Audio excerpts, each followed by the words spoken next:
The world's smartest researchers don't rely on their memory. Instead, they use a second brain to store information. In the next 20 minutes, you are going to learn 10 strategies to never forget an idea again, even if you have a goldfish memory. Yeah, so to really make this work, we have to fundamentally shift how we think about our own minds. Like the absolute biggest mistake you can make right out of the gate is trying to remember everything. Imagine your brain as a bustling idea factory. There are sparks flying everywhere, heavy gears turning, fresh concepts constantly being forged on the assembly line. Now contrast that with a dusty, silent storage warehouse meant to just hold cardboard boxes of trivia. Your biological brain is the factory. I mean, it is built for having ideas, not holding them. So the entire goal of this deep dive is to completely remove the mental friction and the sheer exhaustion of trying to recall details so that your factory can actually get back to work. Right, right. That makes so much sense because I constantly feel like I'm using my brain as a filing cabinet. And honestly, it's a Yep. terrible filing cabinet. So, okay, that was the overarching goal. Now let's move to the first piece of the puzzle. How do we actually capture the chaos of everyday information? Well, we begin with tactic number one, which is it's a concept flip. It's a total reversal of how most of us operate, and it goes like this. Capture over consume. It basically means you must prioritize saving ideas over merely reading them. Just think about how much content you consume in a single day. You've got, long-form articles, industry newsletters, books, endless social media threads. Most people just act as passive vessels. They read a brilliant insight, nod along, think to themselves, wow, that is profoundly true. And then they blindly scroll to the next thing. Within 10 minutes, that profound idea is completely gone. If you want to build this second brain, you have to prioritize capturing the idea before it evaporates. I really want you to remember this audio sticky note. Save before you save. Save before you savor. Okay, let's unpack that practically because I'm picturing myself reading a fantastic chapter in a book, really getting into the flow of the author's argument. Are you saying I shouldn't just keep reading to enjoy the experience? Yeah, that is the hard truth. The moment you encounter a brilliant sentence or a core insight, you stop. You secure the asset first. You pull it out of the book and put it into your capture system. Only then do you go back to savoring the rest of the content, because you are shifting from letting a river of information just wash over you, which sure feels nice but leaves you with nothing, to actively building a permanent reservoir of knowledge. I like that, building a reservoir. But that leads to a pretty obvious logistical problem, which is tactic number 2, the ubiquitous capture. We need capture tools everywhere because, let's be honest, your brain absolutely does not care if you're sitting at a perfectly organized desk with a pristine leather notebook open in front of you.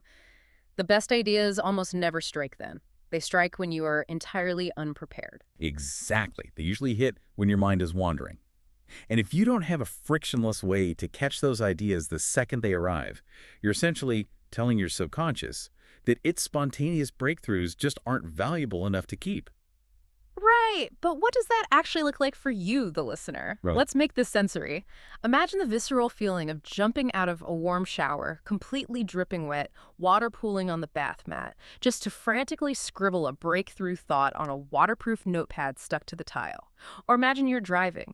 You're white-knuckling the steering wheel in heavy traffic, the hum of the car engine is loud, but you get an idea. You need to be able to just tap a voice recorder app on your phone and speak into it without losing your focus on the road. That is ubiquitous capture. You have to catch those sparks in the shower, in the car, or when you're reaching over to your bedside table at 3 a.m. But let me play devil's advocate here for a second. Having to capture everything, everywhere, all the time, doesn't that become exhausting? It actually does the exact opposite. It relieves anxiety. Once you establish that environment where a digital voice memo or a simple notepad is always within arm's reach, the low-level panic of needing to remember this completely vanishes. You capture it, you trust it saved, and your brain goes back to relaxing. Let's quickly recap. We are capturing ideas everywhere. Now let's move to the third and fourth points, which is how we handle all this stuff. Yeah, because if I just capture and capture and capture, suddenly my second brain isn't a helpful assistant. It's an episode of a hoarding reality show. I just have a giant digital pile of junk. How do we structure this system? That hoarding mentality is the primary reason people fail at knowledge management once they start. They save 10,000 articles, quotes, and web clippings, dump them into a giant folder labeled to read, and literally never look at them again. Tactic 3 is the fix for that, and it's called the C.O.D.E method. C-O-D-E. It stands for capture, organize, distill, and express. We just covered the C, capture. So what does the O look like? Because I usually organize things by topic, like putting all my marketing articles in a marketing folder. Organizing by topic is exactly how we create those digital graveyards. The C.O.D.E method says you must organize based on actionability. Where will you actually use this information next? Instead of a broad marketing folder, you put that article directly into the folder for the specific ad campaign you are launching next Tuesday. You organize by active projects. Then comes D, distill. You strip the captured information down to its absolute most essential core. And finally, E is express. Expressing the knowledge, so I have to actually do something with it. It is the ultimate antidote to hoarding. You must express your knowledge. You use it to write an email, plan a project, or create a presentation. The C.O.D.E method shifts your system from a stagnant pond where ideas go to die into a flowing river. Information comes in, gets processed, and immediately goes back out into the world. Which brings us to the distill part of that process in more detail. Because even if I put an article in the right project folder, I still have to read it again later. Tactic 4 is progressive summarization. Let's talk about the dread of looking through your own notes. You save a 10-page report because it had one incredibly good statistic on page 7. A year later, you need that stat, you open the document, and you're just staring at a wall of text. You have no idea where the insight is. The sheer volume of our own past research becomes a massive barrier to entry. We just give up. Progressive summarization is the fix for this, and it centers on one incredibly simple action: bolding key points. The first time you read the text, you bold the best parts. The next time you happen to look at it, you might highlight only the absolute best of those bolded sentences. Okay, here is where it gets really interesting, especially if you try to visualize what this does to your notes. Think about reading a massive, dense block of text. It's exhausting. But with progressive summarization, imagine you are taking a dense, dark, overgrown forest of text, and you are carving out a brightly lit neon pathway of bold text. So when your future self comes looking for an answer months from now, you don't have to bushwhack through the weeds. You can just walk straight down that neon pathway directly to the exact answer you need. Exactly. You're literally designing your notes for your future self to consume at a glance. You are removing the friction of rediscovery. Instead of rereading a 10-page document, your eyes just jump from bolded phrase to bolded phrase, and you grasp the entire concept in 10 seconds. Okay, we have our system built. Let's pivot to point number 5, how we actually interact with all this saved data without drowning. Because the modern world is throwing an impossible amount of information at you every single day. I'm currently looking at a browser window with about 50 tabs open of things I swear I'm going to read someday. The modern disease is info overload, and it stems from what we call just-in-case learning. We feel this crushing pressure to read every book, listen to every deep dive, master every new software update, and understand every market trend just in case we might need it someday. That mentality paralyzes people. Tactic 5 is the cure. Just-in-time learning. You must pivot to learning only what you need right now. So if I'm not actively building a website this week, I should absolutely not spend 3 hours reading articles about web design typography. Put them in your second brain and walk away. Save before you savor. Let the system hold the information until the exact moment a project actually requires it. Then you pull it up just in time. This frees up an immense amount of mental bandwidth and completely eliminates that nagging guilt of feeling like you are constantly falling behind on your reading list. You aren't falling behind. You are simply waiting for the right time. I love that. It takes so much pressure off. But speaking of the right time to do things, let's talk about the friction of actually sitting down to do the work. Getting started is usually where I get entirely stuck. When I sit down at my desk, staring at a blank page or a blinking cursor is terrifying. Tactic 6 is called the Hemingway Bridge, and this is arguably the most surprising strategy here.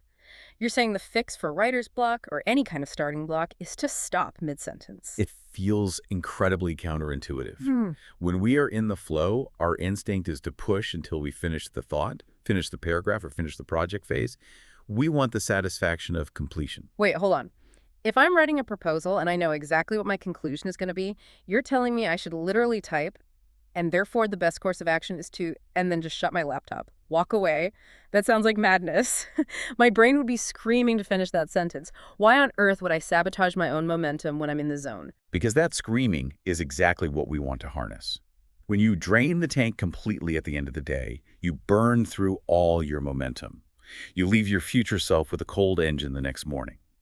So here's your next audio sticky note. Leave the bridge half-built.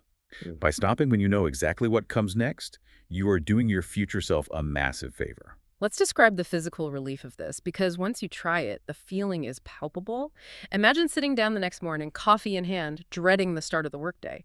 But instead of a blank, mocking page that demands you be creative from scratch, you open your laptop and see a jagged, unfinished sentence waiting for you. It acts exactly like a magnet, pulling you right back into the flow. You don't have to think, you just finished the sentence you started yesterday, and boom, you are moving. The bridge was half built, and you just easily scrolled across it right into your daily momentum. You are hacking a psychological phenomenon. The brain hates open loops. By leaving the sentence unfinished, your subconscious actually works on it overnight without you even realizing it. When you sit down the next day, the friction to start is absolutely zero. It is a brilliant way to manufacture momentum. And Tactic 7 builds perfectly on this idea of never starting from zero. Templates. The sheer exhaustion of starting from scratch every single time you do a routine task, it drains the factory. People fail to maintain their output because they treat every single email, every single weekly report, every single meeting agenda as a bespoke, handcrafted piece of art. They reinvent the wheel daily. The fix is relying on reusable checklists and templates. If you do something more than twice, make a template for it and store it in your second brain. Give us some concrete examples of what that looks like. It could be a packing list for business travel, a checklist for publishing a blog post, a standard set of questions you ask during a new client intake. When you have templates, you are standardizing the routine so you can heavily customize the exceptional. You don't waste your precious factory sparks on figuring out what font to use or trying to remember the 5 steps of your standard operating procedure. The template handles the baseline. Your biological brain is freed up to handle the brilliance. We are nearing the end of our deep dive. Let's move to points 8 and 9, dealing with digital hoarding. Because eventually, even a well-oiled machine gets gunked up, right? Over time, things are inevitably going to pile up on the back end. How do we keep this second brain from turning into a digital junk drawer? Digital clutter is just as toxic to your productivity as physical clutter on your desk. Tactic 8 is to archive ruthlessly. Think about why people abandon their productivity systems after a year. It's usually because their workspace becomes littered with old, dead projects. You open your system to do some work, and you immediately see the notes for a client pitch you lost 6 months ago, or a frustrating project that got canceled. It creates this low-level ambient anxiety. The fix is surprisingly simple.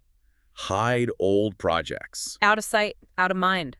But I know for a fact people are going to resist this. Deleting things feels permanent and scary. What if I need that research again? That distinction is critical. Archiving isn't deleting. Deleting causes panic. Archiving just moves the information out of your active field of vision and drops it into a cold storage folder. It is fully searchable if you ever need to reference it in 5 years, but it is not sitting on your desk staring at you every day. You must ruthlessly clear the decks of anything that is not actively moving forward right now. Which flows perfectly into point 9. This is about the energy of it all. Mental clarity. When you archive ruthlessly, when you capture ubiquitously, when you trust your templates, you achieve a visceral peace of mind. It is the profound relief of knowing everything is securely saved. You no longer have to lay in bed at night staring at the ceiling, repeating a to-do list in your head just so you don't forget it by morning. Let's make this sensory. Relate it to the physical sensation of dropping a massive, heavy backpack onto the floor after a 10-mile hike. You know that feeling. The straps have been digging into your shoulders for hours, your knees are aching, and the sheer weight of the pack has been compressing your spine. And then you unbuckle it and you just let it drop to the floor. The sudden rush of lightness, the deep breath you take when your shoulders suddenly spring back into place. That physical release of tension. That is exactly what happens to your biological brain when you finally transfer all your ideas, worries, and projects into a second brain. You get to set the heavy backpack down. The mental energy you were burning, just to carry the information, is suddenly given back to you. Which brings us to our final point, point 10. The emotional payoff of this entire deep dive. It all comes down to mindset. You must fundamentally trust your system. If you build this second brain, you have to actually believe that it will catch what you throw into it. You are hereby allowed to let go of information. You have permission to forget. Because when you finally master the second brain, your creativity will absolutely skyrocket. You're no longer wasting energy juggling glass balls. You have safely placed them on a shelf. That is the ultimate transformation for you, the listener. If you've ever been falsely labeled as lazy, or if you've ever called yourself lazy because you couldn't seem to execute on your brilliant ideas, understand this right now. You aren't lazy. You were just being crushed by the weight of trying to hold an entire factory's worth of information in your biological brain. By implementing these strategies, from ubiquitous capture to leaving the Hemingway Bridge half built to ruthlessly archiving your digital clutter, you change from someone who is falsely labeled lazy into someone who is simply no longer overwhelmed. You become entirely in control of your knowledge, your focus, and your output. If your biological brain is no longer acting as a filing cabinet, what new, entirely unexpected connections will it finally have the open space to dream up? You've made it this far, so why stop now? There are 2 videos on your screen right now that are perfect for you. Just pick the one that looks most interesting and let's dive back in.